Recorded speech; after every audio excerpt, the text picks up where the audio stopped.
Alors bonjour et bienvenue au cours 22, Marie de Charlevoix. Eh bien, aujourd'hui, nous verrons la phrase impérative. Et en lien avec la phrase impérative, eh bien, j'ai trouvé une magnifique citation intitulant « Ne te complique pas la vie ». Une personne te manque, appelle-la. Tu veux voir une certaine personne, invite-la. Tu veux être compris, explique-toi. Tu as des questions, pose-les. Tu n'aimes pas quelque chose, dis-le. Tu aimes quelque chose, dis-le également. Tu veux quelque chose, demande-le. Tu aimes quelqu'un, dis-lui. Alors voilà, en lien avec le cours d'aujourd'hui, allons voir la phrase impérative. Eh bien, nous poursuivons sur les types et les formes de phrases. Nous avons vu la phrase déclarative, la phrase interrogative, la phrase exclamative et aujourd'hui, eh bien, rien de moins, la phrase impérative. C'est un départ. Mais posons-nous la question, mais qu'est-ce que la phrase impérative? Eh bien, la phrase impérative sert à exprimer un ordre, une demande ou un conseil. Elle se termine par un point et parfois même par un point d'exclamation. Elle peut être de forme positive ou négative. La phrase impérative est une phrase transformée par le verbe au mode impératif. Il y a donc effacement du sujet tu, nous, vous. Allons voir ici. Tu brosses tes dents. Voici une phrase déclarative que j'ai transformée en phrase impérative. Brosse tes dents. Et voyez-vous ici, il y a effacement du sujet tu dans ma phrase impérative. Regardons maintenant le verbe à l'impératif. Eh bien, les verbes à l'impératif présent se conjuguent seulement qu'à 3 personnes. Il s'agit de la deuxième personne du singulier tu, de la première personne du pluriel nous, de la deuxième personne du pluriel vous. Et voyez-vous, ici, je t'ai placé des verbes à l'impératif présent. Le verbe manger, mange, mangeons, manger. Le verbe aller, va, allons, aller. Le verbe avoir, est, ayons, ayez. Le verbe être, soit, soyons, soyez. Ainsi que le verbe finir, fini, finissons, finissez. Et là, regarde bien ici. Il s'agit de phrases déclaratives que nous allons transformer en phrases impératives. Commençons. Tu manges tous tes fruits. Transformons cette phrase déclarative en phrase impérative. Mange tous tes fruits. Et là, regarde bien. À la deuxième personne du singulier, à l'indicatif présent, tu as toujours appris à ajouter un S. Toutefois, que remarques-tu à l'impératif présent?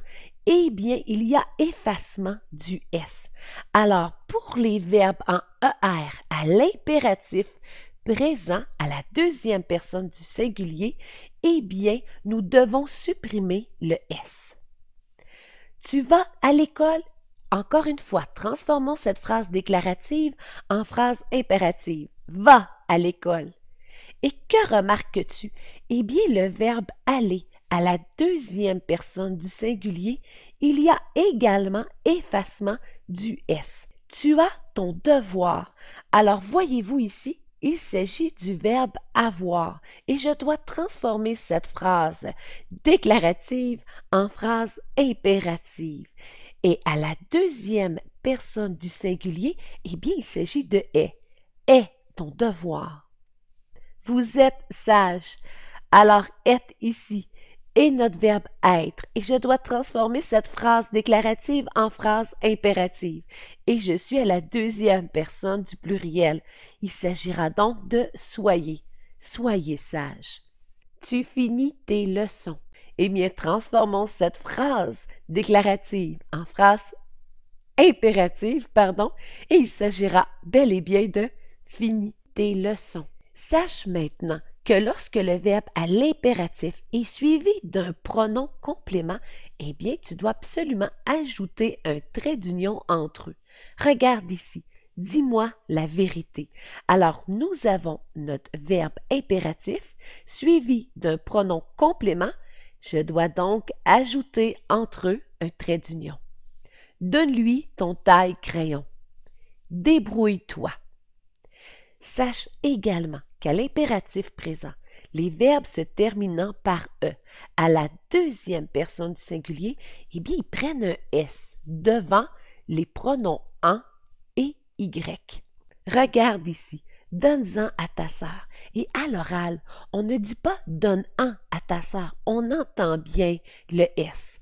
Alors voyez-vous, ici, exceptionnellement, je vais ajouter un S à donne parce qu'il est devant le pronom en. Et toujours, on n'oublie pas d'ajouter notre trait d'union. Le verbe va, qui est le verbe aller, prend un S devant Y. Regarde, vas-y jouer dehors. Et on l'entend bien à l'oral, le S. Vas-y jouer dehors. On ne dit pas va-y jouer dehors. Alors, encore une fois, exceptionnellement ici, le verbe aller, nous ajouterons un S car il se trouve devant le pronom Y. Et n'oublie pas toujours d'ajouter ton trait d'union. Et si tu désires t'exercer sur la phrase impérative, eh bien, je t'invite à aller voir sur Marie de Charlevoix. Je t'ai préparé des exercices. Et finalement, eh bien, le prochain cours, nous terminerons les types et les formes de phrases. Il s'agira de la phrase de forme positive ou négative. Pour le moment, je te dis bye bye et passe une très très belle fin de journée.